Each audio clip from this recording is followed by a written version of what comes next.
Welcome to my nursing app.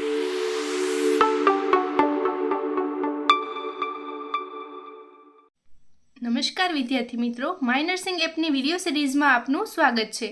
આજનો topic છે glucometer. આ વિડીયો સિરીઝમાં અમોએ ખૂબ જ ડિટેલમાં માહિતી આપી સમજાવવાનો પ્રયત્ન કર્યો છે, તો વિડીયો અંત સુધી જોવા વિનંતી છે. મીટર તો આ ગ્લુકોમીટરને તમે વાયવા ટેબલ ઉપર કઈ રીતે એક્સપ્લેન કરી શકો તેના વિશે આજે થોડીક માહિતી પ્રોવાઈડ કરીશ. તો સૌથી પહેલાં આપણે જોઈશું તેનું ઇન્ટ્રોડક્શન. તો ઇન્ટ્રોડક્શનમાં જોઈએ તો ગ્લુકોમીટર કે જેને બ્લડ ગ્લુકોઝ મીટર તરીકે પણ ઓળખવામાં આવે છે. ગ્લુકોમીટર એક એવું મેડિકલ ડિવાઇસ છે કે જે બ્લડમાં રહેલા ગ્લુકોઝના કોન્સન્ટ્રેશનને મેઝર કરવા માટે યુઝ કરવામાં આવે છે.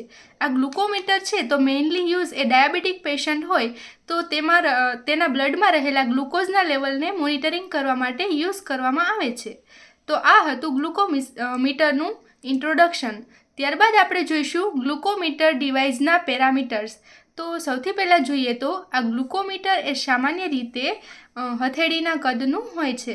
ત્યારબાદ જોઈએ તો તે બેટરી ઉપર વર્ક કરે છે, જેથી આ ડિવાઇસ એ પોર્ટેબલ હોય છે, એટલે કે તેને એક જગ્યા પરથી બીજી જગ્યા પર ઇઝીલી રીતે મૂવ કરી શકાય છે.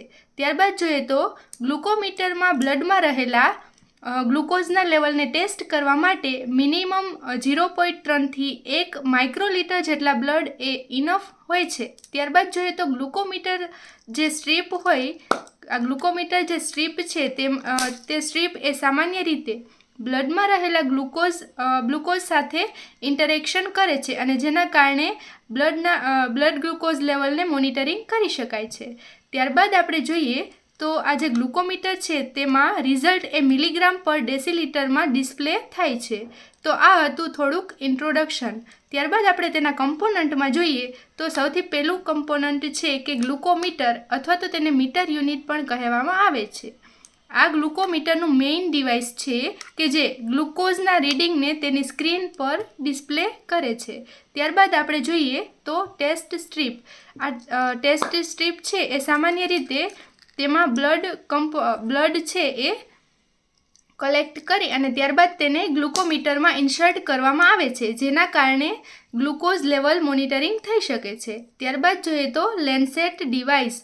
આ છે લેન્સેટ ડિવાઇસ, જેનો યુઝ એ સ્કિન હોય તેમાં પ્રિક કરી અને ત્યારબાદ બ્લડ સેમ્પલને કલેક્ટ કરવા માટે થાય છે. ત્યારબાદ તેના આગળના ભાગે આવેલી હોય છે સ્ટરાઇલ નીડલ, કે જે સામાન્ય રીતે ફિંગર ટીપ અથવા તો ફિંગર ટીપના પાર્ટ પર પ્રિક કરી અને બ્લડ સેમ્પલને કલેક્ટ કરી શકાય છે. આ પણ લેન્સેટ જ છે, પણ મેઇનલી આ સ્ટરાઇલ લેન્સેટ હોય છે કે જેનો સિંગલ યુઝ હોય છે, એટલે કે તેને એક વખત યુઝ કર્યા બાદ તેને પ્રોપરલી ડિસ્કાર્ડ કરવામાં આવે છે. તો આવી રીતે આ જે ગ્લુકોમીટર છે તેના ડિફરન્ટ પાર્ટ હોય છે. ત્યારબાદ આપણે જોઈશું કે આ ગ્લુકોમીટર છે તે કઈ રીતે વર્ક કરે. તો સૌથી પહેલાં આપણે ગ્લુકોઝને મોનિટરિંગ કરતાં પહેલાં આપણે પ્રિપરેશન જોઈએ. તો તેમાં સૌથી પહેલાં જે આ ગ્લુકોમીટર હોય તેમાં આ ગ્લુકોમીટરની સ્ટ્રીપ હોય તેને ઇન્સર્ટ કરવામાં આવે છે. ત્યારબાદ આપણે જોઈએ તો સેમ્પલિંગ, એટલે કે લેન્સેટ છે તેની મદદથી સ્કિન પર, એટલે કે ફિંગર ટીપના સ્કિન પર પ્રિક કરી અને બ્લડ સેમ્પલને કલેક્ટ કરવામાં આવે છે. ત્યારબાદ આ બ્લડ સેમ્પલ કલેક્ટ થયા બાદ એ કલેક્ટ કરેલું બ્લડ એ આ